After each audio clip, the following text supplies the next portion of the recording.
आजच्या पत्रकार परिषदेच्या माध्यमातून वीर योद्धा संघटनेची हीच भूमिका आहे की क्रूर कर्म औरंगजेबाची कबर हटवली जाऊ नये आणि तिचं उदात्तीकरणही होऊ नये, कारण की तो हिंदवी स्वराज्याचा पराक्रमाचा इतिहास आहे।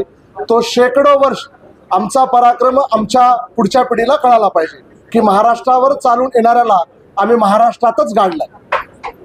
तुम्ही म्हणता की इतिहासाची तोडफोड होऊ नये, त्याचं उदात्तीकरण होणं पण गरजेचं आहे। नाही, आमची महाराष्ट्र सरकारला आणि प्रशासनाला विनंती आहे की इतिहासाची तोडमोड होऊ नये आणि खरा इतिहास जो महाराष्ट्र शासनाने सर्व इतिहासकारांना विचारात घेऊन तो एक इतिहास संक्षिप्त मोठ्या स्वरूपामध्ये विस्तारित स्वरूपामध्ये समाजापुढे मांडावा। औरंगजेबाची हिंदुस्थानाच्या इतिहासात चालून आलेले क्रूर कर्मी हे आक्रांता होते, त्यांच्या कबरीचं उदात्तीकरण होऊ नये आणि यांच्या कबरी काढल्याही जाऊ नये